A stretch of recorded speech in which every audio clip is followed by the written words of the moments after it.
El tema de hoy del que les vamos a hablar es un tema muy interesante, es las etapas del proyecto. Este tema es crucial, ¿no? Es una de las partes iniciales en la gestión de proyectos. Es básicamente cómo vamos a abordar este proyecto, ¿no? Y vamos a revisar que existen básicamente cuatro configuraciones que son las más importantes y de ahí puede haber combinaciones, pero básicamente de estas cuatro configuraciones se deriva la manera en la que se ejecuta todo el proyecto. Esto es sumamente importante porque establece el fundamento de cómo se van a ejecutar los proyectos. Entonces, la agenda de hoy es, vamos a comenzar desde arriba. Vamos a hablar un poquito de qué es un proyecto, no toda la definición, vamos a ir al libro, pero vamos a entender un poco de qué es un proyecto para posicionarnos en el tema. Después, ¿por qué el tema es tan importante? Vamos a hablar del fracaso de esto, ¿no? Muchas veces se habla de lo bueno, pero vamos a empezar hablando un poco del trade-off aquí. ¿Cuáles son esos elementos que continuamente hacen que los proyectos sean un reto?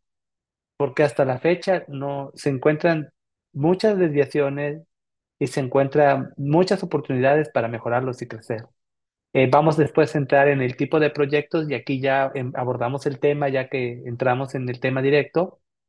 Vamos a hablar un poco de estrategia, de qué consideraciones hay que tener en cuenta cuando seleccionamos el approach que vamos a usar. Vamos a tener unos ejemplos, luego un resumen y finalmente lo que es cómo la PMO juega un papel fundamental en lo que sería esta selección de las fases, el framework y finalmente conclusiones y preguntas y respuestas. Entonces, vamos a tratar de abordar algo interesante. Voy a tratar de hacer el tema lo más dinámico posible. Algunas de estas cosas son bastante intensas en teoría, pero voy a tratar de hacerlo lo más dinámico posible con ejemplos para que todo el mundo se divierta. Vámonos desde arriba, ¿no? ¿Qué es un proyecto? Si nos vamos al libro, la definición del PMO o del PMI es un esfuerzo temporal.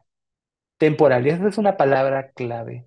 Esto es en un periodo de tiempo que se hace para crear un producto o puede ser un servicio o incluso un resultado único. O sea, es un periodo temporal para crear un producto, servicio o resultado único. Es decir, tiene una temporalidad limitada, tiene un único enfoque, tiene un objetivo claro y opera con recursos, y recursos usualmente limitados. Del lado derecho tenemos una imagen ahí que nos indica básicamente algo así, ¿no? Un puente, es un proyecto. Las pirámides hace 1000 años fueron un proyecto. Los dirigibles fueron un proyecto. Ahora los robots que se están trabajando, que Tesla ya incluso tiene algunos moviéndose en su fábrica, son un proyecto. Estas características es lo que hace un poco complejo esto, porque el proyecto siempre es diferente. Ese es uno de los problemas. En el momento en que un proyecto deja de ser diferente, ya no estamos hablando de un proyecto, ya estamos hablando de maquila o manufactura. Y entonces entramos en otros temas. Pero la característica de que un proyecto tiene un tiempo para ejecutarse, tiene un alcance para ejecutarse y tiene recursos para ejecutarse, es lo que lo hace complejo. Incluso yo les digo, construir una casa o construir ese puente es un proyecto. Pero si ustedes quisieran hacer el mismo proyecto, el mismo puente, pero en otro lugar, es un proyecto diferente. Ya no es el mismo proyecto. Y aunque ustedes me digan, ya tenemos todo porque ya hicimos el primer puente, la realidad es que va a haber retos diferentes para poder ejecutar el segundo puente. Entonces, vamos a posicionarnos desde ahí. Este es un proyecto, es algo único, que tiene un alcance definido, que tiene un costo para ejecutarse y que va a tener una cierta cantidad de recursos limitados. ¿Por qué todo esto sigue siendo tema? O sea, los proyectos se han venido haciendo desde las pirámides. ¿Por qué es que sigue siendo un tema? Bueno, 12% de los presupuestos se desperdician. Saquen números nada más. Si hay presupuestos en el rango de los millones o billones, multipliquen el 12%. 27% de los proyectos pasan su costo. De nuevo, saquen números. 70% de los proyectos se retrasan.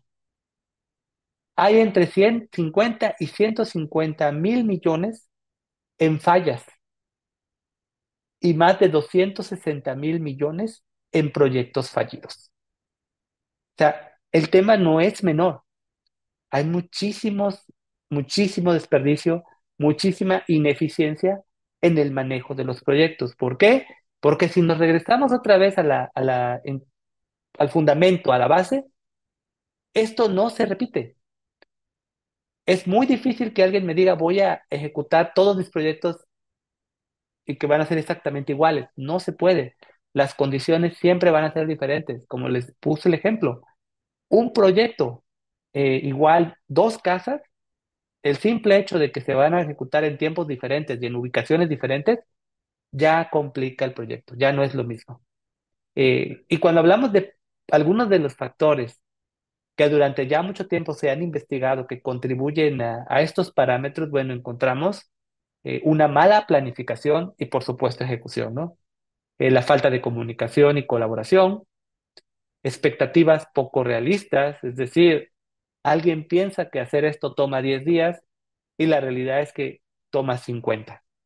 Recursos inadecuados, alguien piensa que hacer esto toma 2 personas y la realidad es que toma 5. Cambios en el alcance, alguien comienza pensando que quiere que sea azul y termina siendo de 3 colores.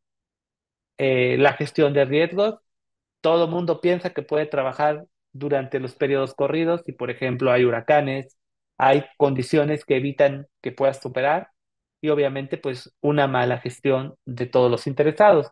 Porque al final del día, mucho del éxito de un proyecto se va a reducir o se va a traducir en el manejo de los riesgos y de todas las partes interesadas, que en inglés se le conoce como el stakeholders. Entonces, esto es la razón de por qué en el 2024 seguimos hablando y estudiando y buscando formas de optimizar cómo manejar los proyectos.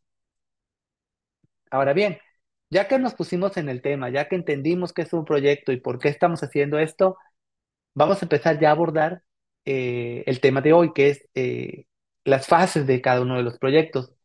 Y para eso es importante primero entender qué tipo de proyecto tenemos enfrente. Estas tres imágenes las escogí porque nos dan una idea clara. Cada una de estas es un proyecto. El puente, Windows, el reloj de Apple. Cada uno de ellos tiene un ciclo de vida diferente, pero al final del día entrega algo. Tiene un alcance, tiene un tiempo en el que tienen que ejecutarse y por supuesto hay recursos detrás de ello eh, que se utilizan para poder ejecutar con éxito. Ahora bien, lo interesante aquí es la pregunta fundamental es, bueno, ¿cuáles son o cómo abordo cada uno de estos? Porque si alguien te dice, quiero hacer un Windows, es diferente de si alguien te dice, quiero construir un puente. O si alguien te dice, quiero generar ahora un nuevo reloj inteligente. Cada uno de ellos va a tener un approach o una forma de manejarlo diferente. ¿De qué se trata esto? Bueno, primero tenemos que entender, cuando vamos a enfrentarnos a un proyecto, cuál es la frecuencia. La frecuencia de entradas y salidas.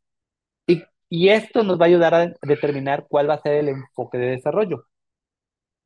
Cuando hablamos de frecuencia de entrega o cadencia de entrega, como lo llama el PMI, básicamente nos estamos refiriendo a tres tipos.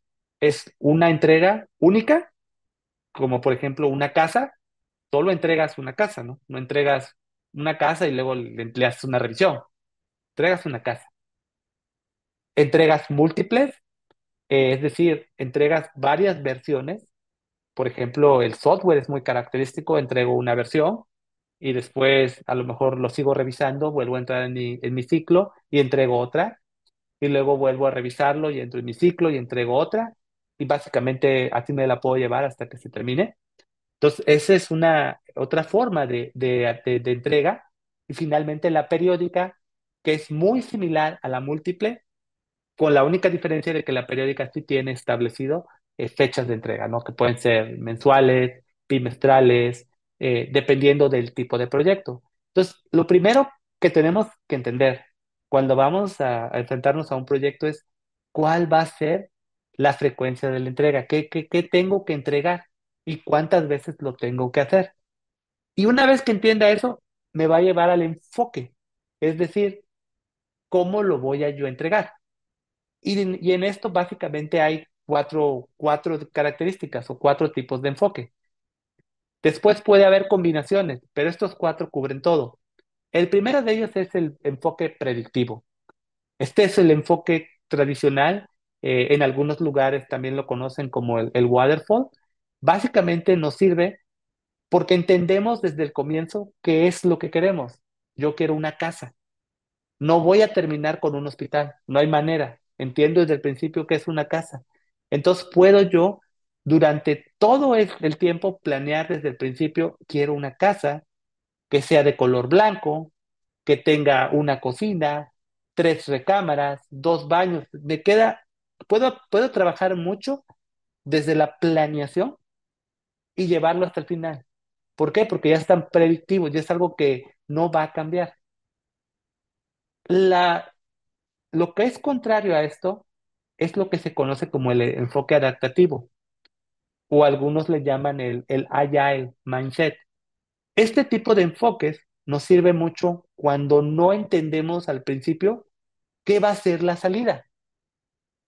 Por ejemplo, yo quiero llegar a Marte, ¿no? Ese es mi proyecto, tienes que llegar a Marte. Ok, no lo puedo hacer predictivo porque nadie ha llegado a Marte. Entonces no sé qué me va a tomar llegar a Marte. Entonces, lo que se trata es utilizar un esquema en donde yo voy a ir planeando, usualmente se le conoce como sprints, que son establecidos por 1 o 3 meses, y después de eso vuelvo a revisar, y hay una iteración, y reviso si voy bien o me regreso. Entonces, de esa manera es como yo puedo abordar proyectos que tienen un grado de innovación muy grande, porque como no existe nada como eso, pues no tengo de dónde partir. Ahora bien, algo que está a la mitad se le conoce como el híbrido. El híbrido es muy característico donde tenemos que construir algo, pero a la vez tiene software o algo que no sabemos o que no conocemos que se va a ir desarrollando durante la ejecución.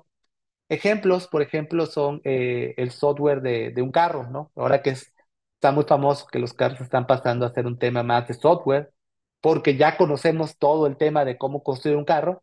Bueno, estamos pasando a que ahora lo más importante es el software. Entonces, tenemos que la construcción del carro, el desarrollo de un carro, a lo mejor va a ser un enfoque predictivo, pero el software que va a guiar, que va a conducir, que se va a encargar de todo este manejo automático, ese va a ser un enfoque más adaptativo, porque no conozco bien todos sus alcances, porque no conozco bien hasta dónde voy a llegar. Entonces el híbrido nos permite estar en ese punto intermedio, en donde en realidad estás manejando dos enfoques, el predictivo y el adaptativo, dependiendo de qué estás entregando. Y finalmente, el iterativo, de lo que se hace es que entregas o creas un producto suficientemente bueno para vender y después vuelves a comenzar su iteración. Ejemplo, lo tenemos en todos lados, por ejemplo, los celulares. Está la versión 15 o 14 y luego vuelvo a empezar mi planeación, voy a desarrollar la versión 16, termino la versión 16, lo meto al mercado y así me voy.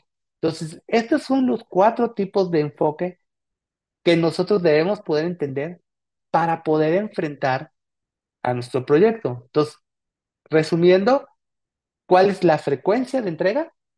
Única, múltiples, periódicas, y cómo voy a abordar esas entregas, con qué tipo de enfoque de desarrollo, predictivo, híbrido, iterativo o adaptativo. Ahora bien, desde el punto de vista estratégico, cuando ustedes tomen la decisión de cómo van a abordar el proyecto, por dónde van a ir, necesitan tener en mente estos cinco pasos o 5 puntos que les pongo aquí. Primero que nada, el grado de innovación. Si el grado de innovación es bajo, muy probablemente va a ser un proyecto predictivo. Una casa, ya tenemos muchísimos estándares, muchísimos planes, ya sabemos cómo se construye una casa. El gobierno sabe qué va a revisar. Vamos a tener que, es un enfoque bastante predictivo. Si vamos a construir un software o una metodología o algo que nunca se ha hecho antes, entonces me tengo que cambiar de predictivo a algo más adaptativo. Entonces el grado de innovación juega un papel importante. ¿Qué tanto estamos seguros de los requisitos? De nuevo, yo sé que voy a querer una casa, eso está perfecto. Pero en el otro caso, si tengo que resolver un problema que nunca nadie ha resuelto, pues no entiendo bien cuáles son los requisitos, todavía no están descritos. Entonces, de nuevo, el no tener esa certidumbre de cuáles son los requisitos, es un parámetro más para decir, ok, lo voy a abordar de forma más iterativa o de adaptativa que predictiva, porque no puedo planear todo si no tengo idea al principio. Mismo caso con la estabilidad, lo que es el alcance. ¿Qué tan estable es mi alcance? Si voy a construir una casa, yo entiendo desde el momento, desde el punto uno, que estoy construyendo una casa. No voy a terminar construyendo un hospital.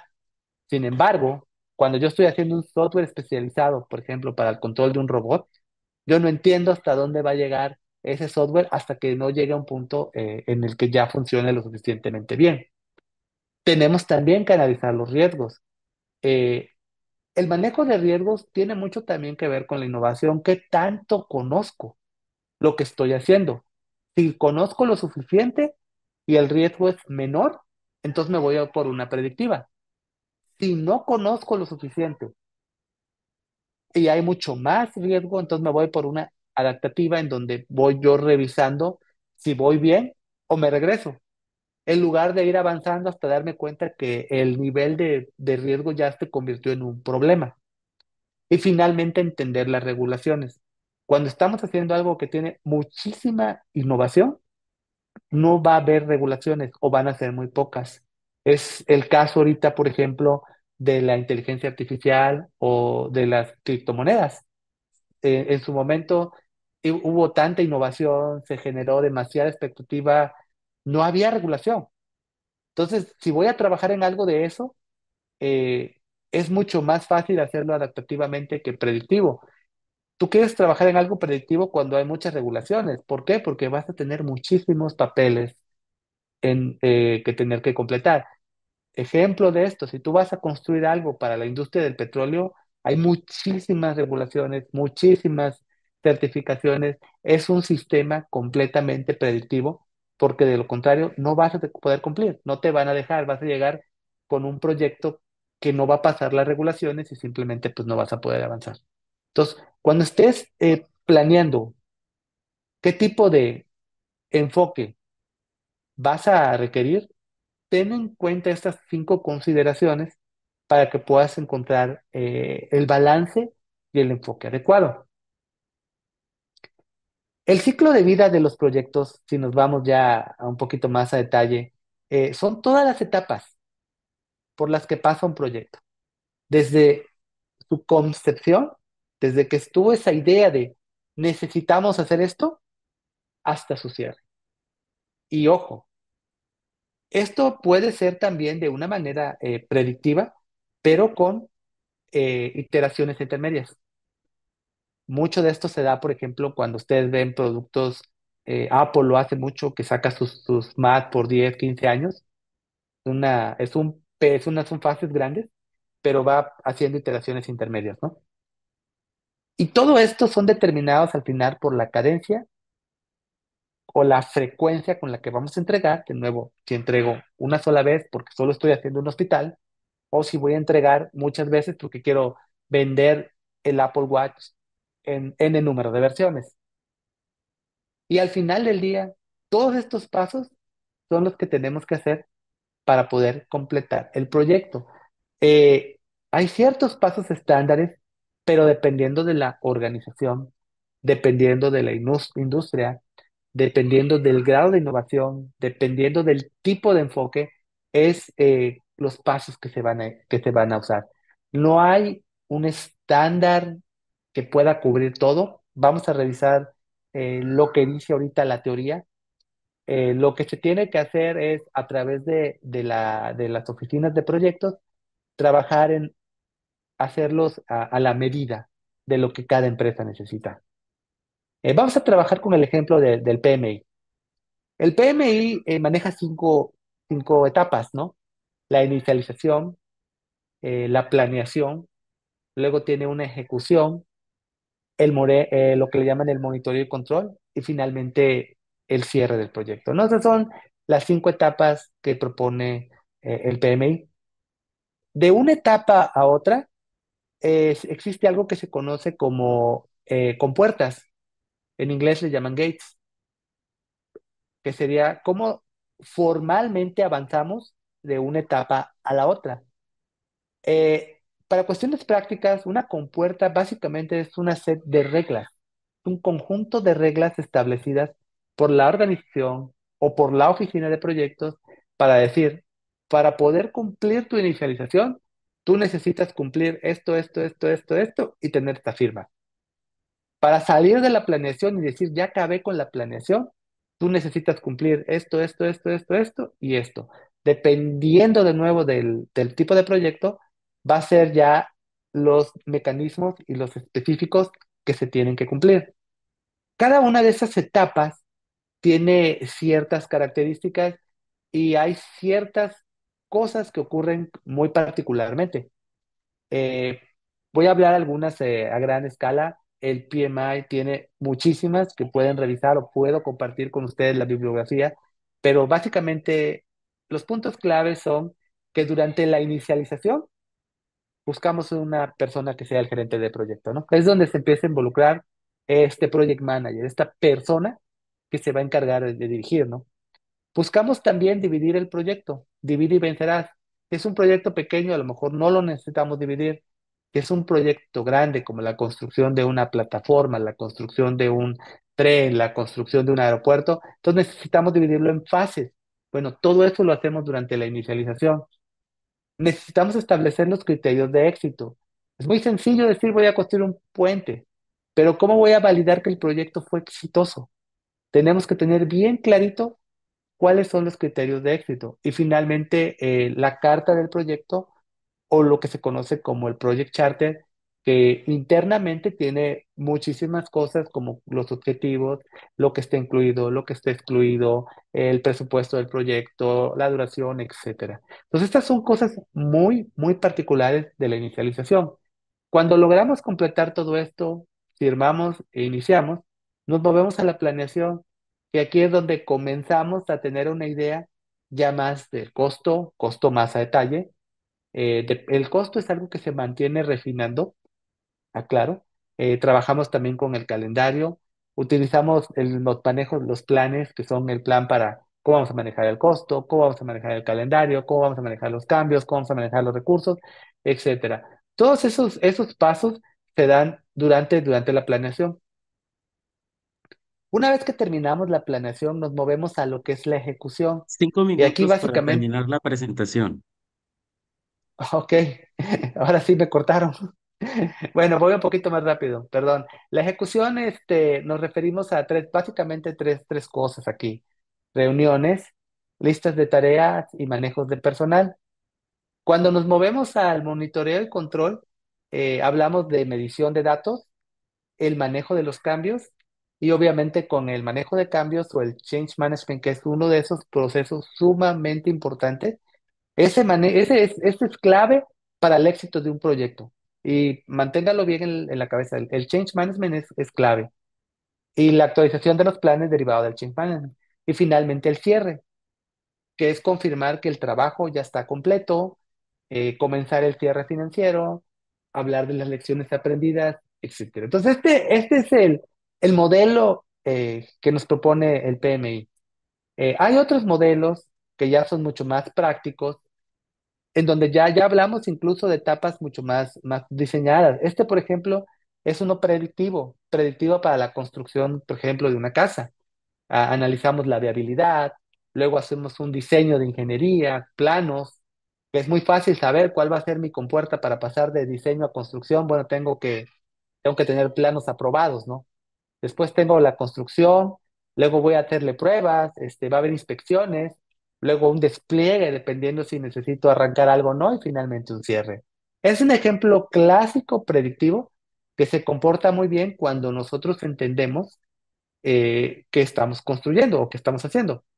Y como les mencioné, las compuertas son las reglas para avanzar de un lugar de uno a otro. Este es un ejemplo un poco más complejo. Una refinería que ustedes van a entregar muchos paquetes, va a tener una etapa de ventas, es decir, va a haber concursos, va a haber licitaciones. Quien gane, o si lo ganas, vas a pasar una etapa de ingeniería y diseño, en donde va a haber que generar planos, va a haber que generar cálculos, etcétera. Después va a pasar una etapa de compras, en donde se va a empezar a las adquisiciones de los materiales. Luego entras al tema de la fabricación, ensamble. Luego vas a tener pruebas, un empaquetado y luego un envío. Es un ejemplo predictivo más complejo. Eh, un tema importante y que también para que lo mantengan en mente es que eh, aunque nosotros lo veamos de un paso a otro, en un mundo muy bonito, termino uno y voy al otro y voy al otro, eso no pasa en la realidad. En la realidad estos procesos usualmente se traslapan, se solapan, porque tú estás planeando, pero ya comenzaste a ejecutar en este punto. Y como ya comenzaste a ejecutar, pues tiene que haber ya un monitoreo y control. Y como ya todavía no terminas el monitoreo y control y ya comienzas el cierre. Porque un proyecto no se cierra cuando termina el monitoreo y control. Un proyecto se empieza a cerrar a partir de que se van cerrando entregables. El cierre no es un punto en el checklist, es un proceso que se tiene que seguir. Ahora vámonos a algo más interesante, el incremental o adaptativo, ¿no? Aquí, como les decía, el objetivo es, vamos a generar un MVP que sería Minimum Viable Product o producto mínimo viable que podamos vender. Y ese producto lo vamos a ir refinando a lo largo de mucho tiempo hasta que lleguemos al cierre aquí y digamos el ciclo de vida de este reloj ya se acabó. Ya no hay nada más que pueda hacer con este hardware. Entonces, ¿cómo funciona? Tienes una idea, entras a una etapa de planeación, a un diseño, a una construcción, y cuando está lo suficientemente terminado, sacas tu MVP. Dices, aquí lo tengo, ya lo tengo listo. Después, vuelves a entrar a otra etapa de planeación, de diseño y de construcción, y sacas tu segunda versión. Después, vuelves a entrar a la planeación, al diseño, construcción y sacas otra versión. Este, por ejemplo, me parece que es el 9. Entonces, aquí ya hay 9 versiones de este reloj, ¿no? Entonces, es una etapa en general, a gran escala, así es como se aborda. Internamente puede haber subplanes, porque como les comentaba, este tipo de equipos pues tiene una parte hardware, tiene una parte software, y puede haber subplanes que nos lleven a tener incluso predictivos, incrementales y todos mezclados. Y cuando hablamos del adaptativo, de nuevo, vamos a trabajar en un software, algo que es demasiado innovador, que no lo conocemos, y entonces para poder mover esto, lo hacemos a través de lo que se le llama iteraciones. Dependiendo de qué escojan, muchas veces se le conoce como sprint, que durante el sprint se hace una planeación, se genera lo que es un backlog, es decir, yo tengo una idea y de esa idea empiezo a generar, ok, ¿qué es lo que necesito para poder lograrla? Genero mi backlog y una vez que lo genero, pasa a un tema de priorización. Escojo cuáles son los elementos que voy a trabajar en este sprint. Termino mi sprint, lo reviso y veo si llegué a algo que quería. Si no, vuelvo a refinar mi backlog y lo vuelvo a hacer hasta que logro salir con algo que yo quiera.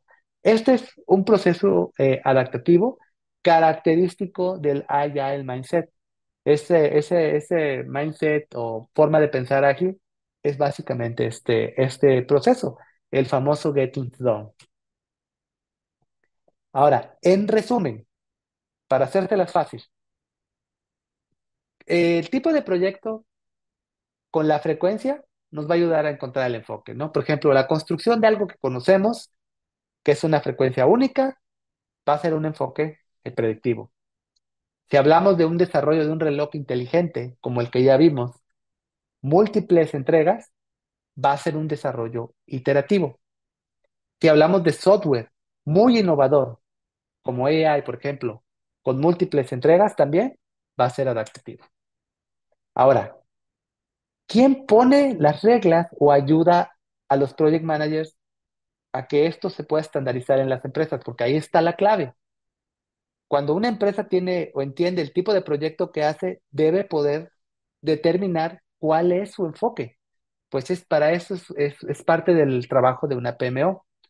Les ayuda con los estándares para poder generar prácticas. Les provee la infraestructura también para poder abordar la complejidad. Yo les puse casos muy simples, viéndolos desde arriba. Sin embargo, conforme estos casos se hacen más a detalle, la complejidad avanza y los entornos son muy dinámicos. Los mercados cambian muy rápido y hay que moverse muy rápido. Entonces, la PMO, su trabajo es encontrar el ciclo de vida adecuado y personalizarlo, porque hay que buscar un tailoring que le llaman de acuerdo a la industria y al tipo de empresa, ¿no? Obviamente ellos van a ayudar a establecer esas reglas que mencionábamos, que son muy necesarias para pasar de una fase a otra y mantener siempre esta capacitación a los project managers. En general, ¿por qué hacer esto? Bueno, primero vamos a ayudar a mejorar la tasa de éxito de los proyectos, que como ya lo vieron es bastante baja, todavía hay mucho que hacer. Hay que mejorar la innovación, la estandarización de costos, una mayor agilidad. Las cosas están cambiando muy rápido y el mindset tiene que adaptarse a esos cambios. Entonces la PMO debe ayudar a aportar esa flexibilidad para que los project managers puedan ejecutar los proyectos de forma adecuada y obviamente la información necesaria para la toma de decisiones. Entonces, ya concluyendo esto, señores, la frecuencia de la entrega y el enfoque nos ayuda a seleccionar el ciclo de vida del proyecto. Hay básicamente cuatro tipos: el predictivo, el híbrido, el iterativo y el adaptativo.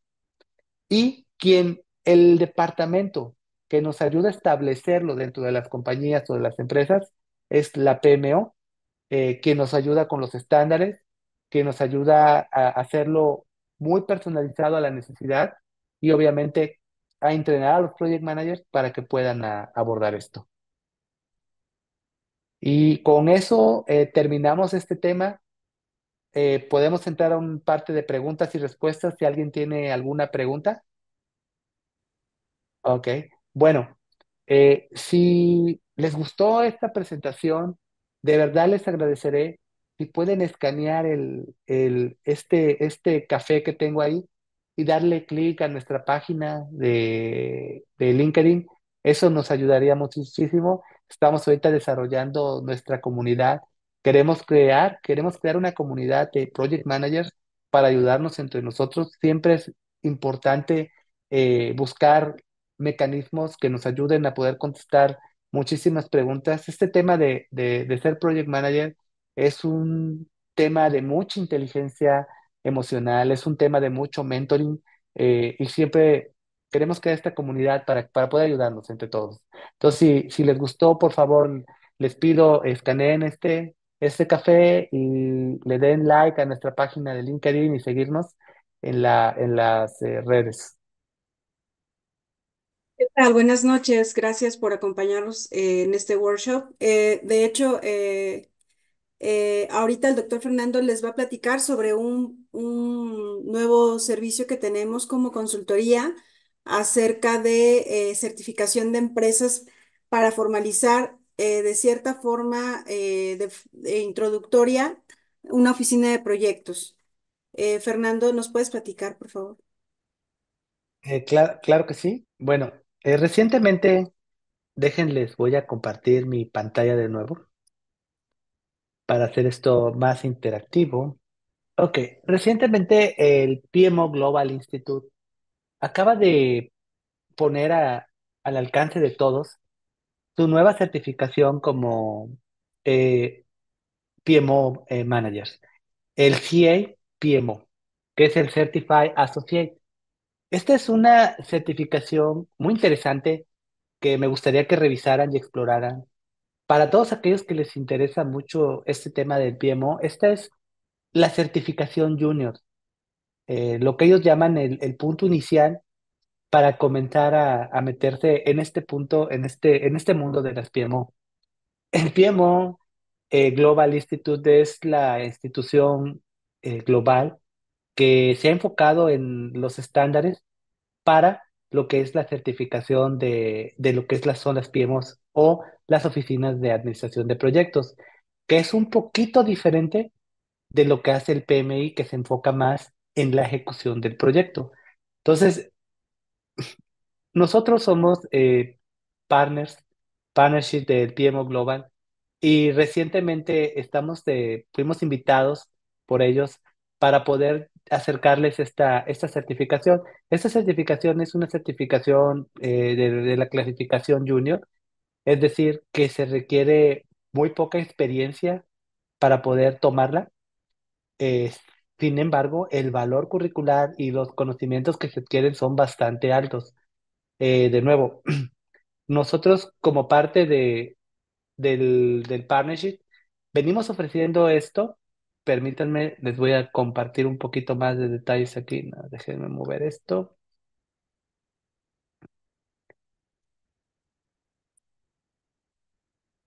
que es la certificación.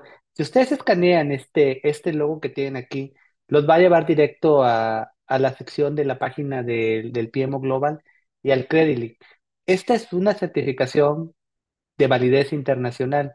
Es decir, si ustedes logran pasar el examen, se van a hacer de una credencial que les va a permitir a ustedes subir de manera curricular.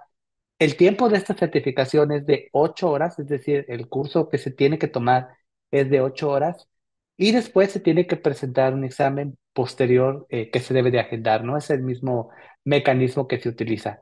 Si ustedes pasan este examen, automáticamente van a recibir su certificado y van a recibir su credencial que los va a certificar como que tienen ya este conocimiento, ¿no? Es básicamente diseñado para gente que quiera meterse en este mundo de las PMO. Como les mencionaba, esta era diseñada para hacer la entry level. El PMO Institute maneja otra certificación que es la CB. Esa sí es una certificación que requiere muchísima más experiencia, que requiere muchísimo tiempo trabajando en las PMOs y es un poquito más complicada. Esta es algo que pues el PMO ha puesto al alcance de todos básicamente para tratar de seguir sumando gente. Es muy importante que tengamos project managers, pero también es muy importante que tengamos oficinas que ayuden a esos project managers para poder hacer ese trabajo conjunto. Entonces, ese es el objetivo de esto, empezar a generar más conocimiento. Eh, y al final del día, pues, ¿qué buscan ellos? Pues que haya un reconocimiento para ustedes, una mejora de sus habilidades. Mucho de lo que hablamos aquí tiene que ver con todo esto, con esos tipos de cursos y certificaciones. Obviamente, la oportunidad de seguir creciendo para aquellos que les interese meterse ya más en un mundo del project management, en un mundo más de los proyectos. Esta es una puerta que si la toman les va a permitir moverse, ese movimiento transversal y obviamente el continuous learning. Y esto es muy importante porque adicional a todo esto, pues se entrega el certificado para aquellos que tienen el PMP o el PMP, que requieren cierto número de horas por cada 3 4 años para poder recertificarse. Bueno, aquí se les da un certificado para cubrir esas 8 horas, ¿no? Entonces, todo esto ahorita eh, estamos poniéndolo al alcance de ustedes. Les comento, esto es nuevo y estamos organizando un curso. Es para el día, me parece que es el 4 de mayo, ¿verdad, Rosario? 4 de mayo, sí. Es un curso para el 4 de mayo y estamos invitando a que participen, a que se involucren, a que conozcan un poco más de esto. Eh, los criterios son relativamente sencillos, un bachelor degree, cierta experiencia sin ser limitativa. El resultado pues va a ser 8 horas de entrenamiento que les va a permitir prepararse para trabajar en las PMO.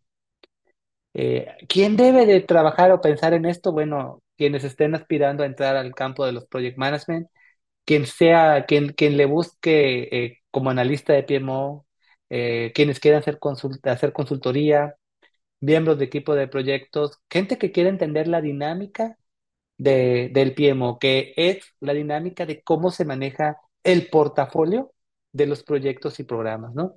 Entonces, ¿cuál es el, la promoción que traemos hoy? Aparte de que el curso lo vamos a dar en español, aunque el material es en inglés. Aclaro, este curso es totalmente en inglés. En este momento somos los primeros que lo podemos dar en español. Eh, y básicamente, si se animan a ustedes por el día de hoy, vamos a tener, el curso tiene un valor de $700 con el PMO, el PMO Global, que incluye la certificación, el examen, el curso y la membresía con ellos. Pero hoy, por ustedes haber estado aquí, participado con nosotros, lo van a poder obtener por $349. Entonces, de verdad, esta es una oportunidad para que avancen sus carreras, para que sigan creciendo. Esta es una buena entrada, es un curso que está al alcance de todos y la forma de enrolarse pues es a través de escanear este café, ¿no? Que los lleva directo a donde ustedes tienen que registrarse para después comenzar todo este proceso.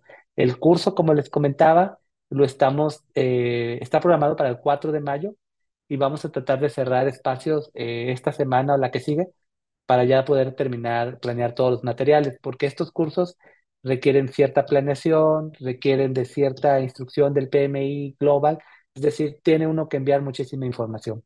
Ojalá y se animen, de verdad es algo que vale mucho la pena. Rosario, Muchas gracias, Fernando. También les compartimos bueno, si lo escanean o tenemos el link en el chat de este video. Y también quería comentarles acerca de las consultorías del doctor Fernando, si tienen alguna inquietud o alguna problemática que se esté presentando dentro de su oficina o como project manager que son, el doctor Fernando ahorita también está ofreciendo un descuento del 50% por hora de la consultoría. Ahorita les comparto también el chat, en donde está, en el chat, perdón, el link para poder acceder a esta promoción. Gracias. Ok, pues muchas gracias a todos los participantes, muchas gracias al doctor Fernando por las palabras que nos ha hecho eh, ver de cierta forma que el project management es algo que eh, para las personas que están dedicadas en esta área es algo bien importante para aplicarlo en el día a día y sobre todo ahorita que también nos está promocionando el curso, el básico para aquellos que no cuentan todavía con una certificación, pues adelante, aquí está esta propuesta. Yo también aquí les voy a enviar aquí en el mensajero una encuesta de satisfacción para que nos las puedan contestar. Aquí se las estoy enviando en este momento. Y bueno, de mi parte también, de nuevo, repito, muchas gracias, doctor Fernando, a la licenciada Rosario también, muchas gracias por este complemento de participación.